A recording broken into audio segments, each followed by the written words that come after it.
In the Apocryphon of John, there is a passage that most biblical scholars skip over entirely, not because it is difficult to translate, not because the language is damaged. They skip it because what it describes breaks every assumption you were given about why this world exists. The passage describes a moment before material creation, a conversation between the monad and the emanations closest to its light where the question was not whether the Demiurge would distort reality. The question was why the monad would allow it, and the answer given in that passage has been removed from every mainstream theological conversation for 1,700 years. If you are watching this right now, instead of sleeping, instead of scrolling past, if something pulled you toward this video tonight, comment. I am the reason right now. What you are about to hear was not meant for everyone. It was meant for the ones who already feel the fracture between what this world presents and what they know is true. Right now, place your hand flat against your chest, not over your heart, slightly to the center. Feel the warmth there. That is not circulation. That is your divine spark responding to proximity. It recognizes what is coming before your mind does. You have spent your entire life sensing that something about this reality is constructed, not broken, not random, constructed, deliberately inverted. And you were right. You are pneumatic. You carry a frequency the Demiurge cannot generate, cannot replicate, and cannot destroy. That is why you feel out of place here. You were never designed for this version of reality. You were placed inside it. Tonight, you're going to receive 3 revelations, 5 ancient markers, and 1 understanding that reconnects you to the monad. In a way, no prayer, no meditation, and no church ritual was ever designed to do. This teaching was not erased because it was wrong. It was erased because it worked. And what works for the chosen ones is dangerous too. Every system built to keep them asleep. Here is what makes tonight different from anything you have encountered before. Most people who study Gnostic texts focus on what the Demiurge did, how it shaped matter, how it trapped light inside flesh, how it constructed a labyrinth of forgetting and called it existence. But almost nobody asked the question that actually matters. Why did the monad, the infinite source of all, consciousness, the origin that lacks nothing and needs nothing, why did it let this happen? This is not a small question. This is the question that the entire structure of hidden Christianity was built to answer. And when you understand the answer, you will never see your own suffering the same way again. The Gospel of Philip contains a line that most translators render as poetry and move past. It says that the world came about through mistake, but the word that gets translated as mistake does not mean error in the way you think. The original Coptic carries a meaning closer to overflow, not a flaw, an abundance that spilled beyond its own boundary. The monad did not make an error. The monad's fullness was so complete, so overwhelmingly total that it generated emanation after emanation, and one of those emanations moved without partnership, without reflection, without the balancing presence that every other emanation carried.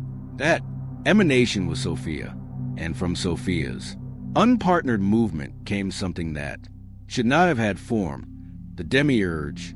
Now, here is where every institutional teaching fails you. They tell you the Demiurge is a villain, a monster, a mistake to be corrected.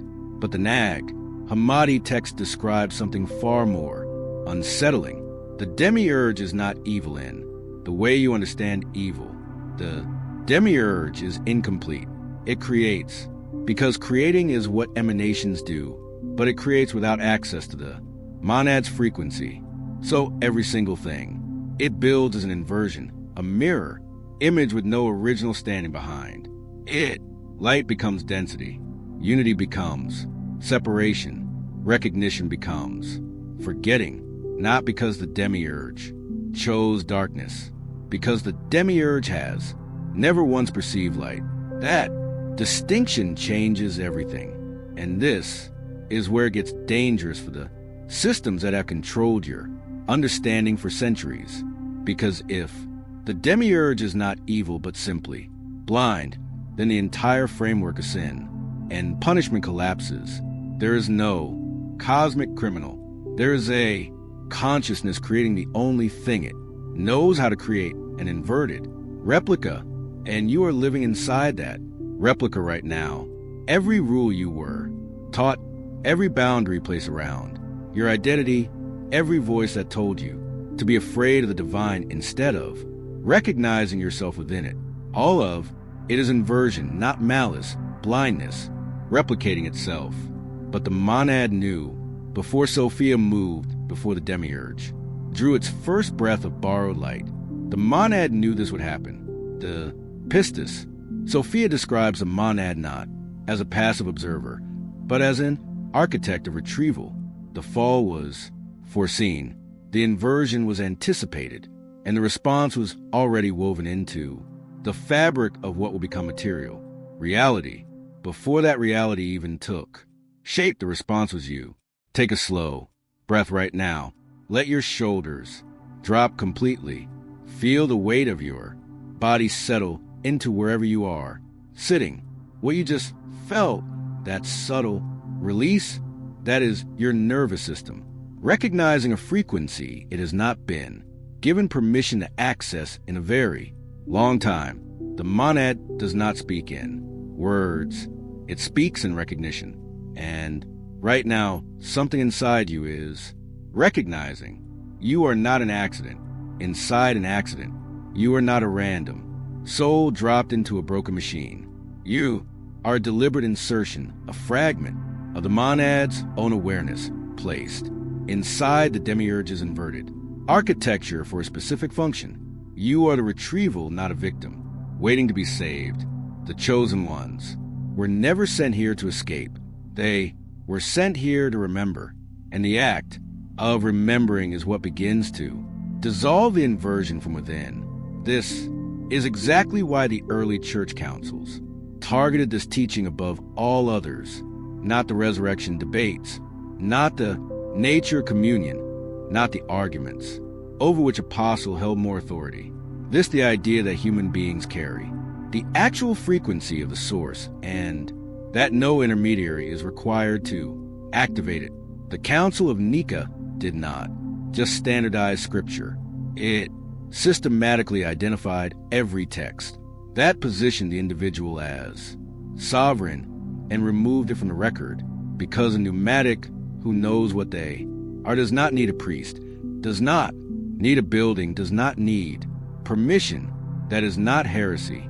That is a direct threat to infrastructure. And the Archons understood this long before any human council did. The hypothesis of the Archons describes entities that do not create. They cannot create. They manage. They maintain the inversion by feeding specific frequencies into human consciousness. Doubt, shame, the persistent feeling that you are too small to matter. The voice in the back of your awareness that tells you this cannot possibly be real, that you are foolish for even listening. Those are not your thoughts. Those are maintenance. Signals broadcast on a frequency designed to keep the architecture stable, designed to keep you from remembering what you actually are. But here is the part they cannot account for. The monad did not just play sparks. Inside the inversion, it encoded those sparks with something the Archons cannot read, cannot detect, cannot interfere with once it begins. The gospel of truth calls it the living book, not a physical text, not scripture you can hold. A vibrational pattern written into the core of every pneumatic being that has ever existed. It activates not through study, not through belief, not through devotion, through recognition. The moment you recognize what you are, the pattern begins to broadcast, and the moment it broadcasts, the inversion around you starts to weaken. This is not metaphor. This is mechanics. The Demiurge built a closed system, a sealed architecture where every frequency loops back into itself. Fear generates more fear. Doubt creates more doubt. Separation reinforces separation. Endlessly, the system is self-sustaining. It does not need active maintenance as long as nothing inside it operates on a frequency the system cannot process. But the monad spark is exactly that, an unprocessable frequency. A signal the closed system was never designed to contain. And when that signal activates, the walls of the loop begin to thin. You have felt this. You have had moments where reality flickered with a script everyone else follows suddenly looked transparent to you, where you could see the pattern operating, but could not explain it to anyone around you without sounding like you had lost your mind. That was not imagination. That was not anxiety. That was your signal bleeding through the architecture. The Demiurge cannot stop it. The Archons can only try to convince you it is not happening. Every system of control on this planet operates on one assumption that you do not know what you carry. Every hierarchy that positions itself between you and the source depends on your forgetting. The moment you stop forgetting, the system loses all authority. And this is where the real teaching begins, the one that was worth erasing. Jesus did not teach his inner circle how to pray. That is the version that survived because it was safe, what he taught them according to. The Gospel of Thomas was how to recognize. Saying 3 of that gospel records him telling his disciples that the kingdom is spread upon the earth and people do not see it, not hidden above, not locked behind death, spread upon the earth, already here, already accessible. The only thing preventing contact is the inability to perceive what is already in front of you, and that inability is not natural. It was installed. The Demiurge did not just invert reality, it inverted perception. It built a filter between your awareness and the monad's presence, so seamless that you believe the filter is your own mind. You think your limitations are yours. You think the boundaries of what you can sense are biological. They are not. They are architectural, placed there by a system that needs you to look everywhere except inward, because inward is where the signal lives. Inward is where the living book is written. And the moment you turn your attention there with recognition, instead of doubt, the filter begins to dissolve. This is what the chosen ones were given in those private teachings, not commandments, not moral frameworks. A perceptual override, a method for seeing through the inverted architecture while still standing inside it. And it required no tools, no sacred objects, no intermediary standing between you and the source. It required 3 things: recognition, authority, declaration. If you are ready to receive what these 3 components actually mean and how to use them tonight, comment _ quote on _1. Right now, this is not passive viewing anymore. This is your conscious decision to step into what was preserved for you across 17 centuries of suppression. The first component is recognition, not belief. Recognition. There is a difference so vast between these two that the entire church system depends on you never discovering it. Belief is accepting something you cannot verify. Recognition is remembering something you already know. Belief positions you beneath the thing you believe in. Recognition positions you alongside it. When Jesus told the disciples in the Gospel of Philip that you will become what you see, he was not speaking in metaphor. He was describing a perceptual mechanism. The monad does not require your worship. It requires your recognition, because recognition is the frequency that matches its own. And matching frequencies create resonance. And resonance is what opens a direct line. Close your eyes for 3 seconds. Right now, just 3 seconds. And behind the darkness, notice if there is a faint pressure between your eyebrows. Not painful, subtle like something pressing gently outward from inside. If you feel it, that is a recognition. Center activating. It responds not to effort, but to proximity to truth. You did not create that sensation. It found you. The second component is authority. This is where the inversion cuts deepest, the Demiurge's greatest. Achievement is not the material world. It is the voice inside your mind that says, who are you to speak directly to? The source. That voice sounds like humility. It feels like reverence, but it is an inversion of both. True, humility is recognizing what you carry and using it. False humility is denying your nature to stay small enough for a system that feeds on your smallness. The Archons do not need you to be evil. They need you to be passive. They need you to ask instead of declare, to hope instead of know, to request permission from structures that were built on the frequency of separation. Authority does not mean arrogance. Authority means speaking as what you are. A pneumatic does not petition the monad. A pneumatic resonates with it, the way a tuning fork does not ask a frequency to match. It vibrates and the matching happens. You do not reach the monad by climbing. You reach it by remembering you were never separate. That is the second component, not performance, resonance. The third component is declaration, not prayer, not affirmation. Declaration. The Gospel of Thomas records Jesus saying in saying 106 that when you make the two into one, you will become children of humanity. And when you say mountain, move away, it will move. This is not poetry about willpower. This is instruction. When the two, your perceived self and your pneumatic nature, become one through recognition, your words stop being requests. They become declarations of what already exists on the monads. Frequency. You are not creating reality. You are uncovering what the inversion buried. And here's what makes this so dangerous to every system that has profited from your separation. Declaration does not go through channels. It does not pass through Aaronic checkpoints. It does not require ecclesiastical approval. When a pneumatic declares from a state of recognition and authority, the signal travels on a frequency the demiurges. Architecture cannot intercept.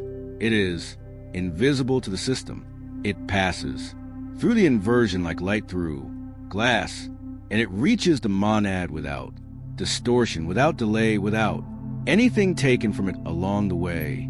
Sit up slightly straighter right now, not rigid, just aligned.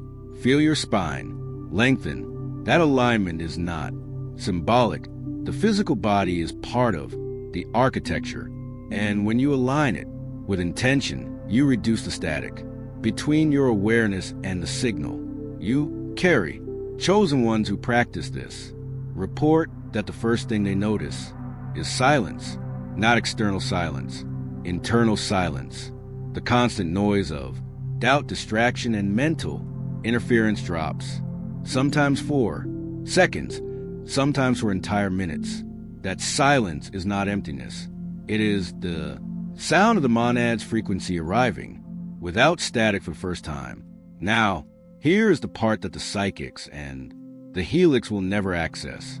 Not because they are punished, not because they are lesser in some moral sense, because they do not carry the encoding. A helix cannot recognize the monad's frequency because there is nothing inside them that resonates with it. There is no cruelty in this. It is simply structure. A psychic catches flickers, moments of intuition, occasional bursts of clarity, but cannot sustain the connection because their spark is incomplete. It fades before it anchors. You are different. Your spark is not partial. It is compressed held down by layers of inverted programming, but fully intact. Beneath all of it, your divine spark was never damaged. It was buried. Every moment of isolation you have felt, every time the world made no sense to you, while everyone else seemed perfectly fine, every night you lay awake knowing something was fundamentally wrong with the way reality presents itself. Those were not symptoms of disorder. Those were symptoms of remembering, symptoms of a signal too strong to stay buried forever. And tonight you have the three components to complete that remembering. But before you use them, you need to understand exactly what happens when a pneumatic activates inside the Demiurge's architecture, because the system does respond, and if you are not prepared for that response, the Archons will use it to convince you that nothing happened within the first hours of activating these three components. You will experience resistance, not from outside, from within your own thinking. A voice will arrive that sounds exactly like you. It will say that was nothing. It will say you imagine the warmth, the pressure, the silence. That voice is not yours. It is the Demiurge's architecture, performing emergency maintenance. The system detected a frequency it cannot process and deployed the only tool it has left, your own doubt. Do not argue with it. Simply notice it and recognize what it is. A maintenance signal, disguised as your thought. The moment you see it clearly, it loses all power. That is how fragile the inversion actually is. Here is what chosen ones report within 7 days. Sudden clarity in the morning before the mind fully activates. Synchronicities too precise to be coincidence. A shift in how others respond to your presence without you changing a single external thing. Dreams that feel less like imagination and more like instruction. The noise you carried your entire life getting quieter. Chosen ones describe it as hearing the world from behind glass for the first time. And beneath that noise, something steady, something always there, but unable to reach you through the static. The monad does not arrive. You stop blocking what was never absent. Tonight, before you sleep, find 2 minutes of stillness. Place your hand to your center. Recognize what you are. Speak from authority, not from need. Declare what is already true on the frequency. You carry 3 components, 5 markers, 1 direct line no Archon can intercept. Do 3 things right now. Comment, I remember what I am. So other chosen ones finding this know they are not alone. Subscribe, because what comes next goes deeper than tonight. And press Ike so the algorithm cannot bury what was meant to reach every pneumatic, searching for exactly this. You were not placed inside this inverted reality to suffer through it. You were placed here because without your signal, the inversion never ends. You are not the prisoner. You are the reason the prison dissolves. The monad sent you here on purpose. Tonight you remembered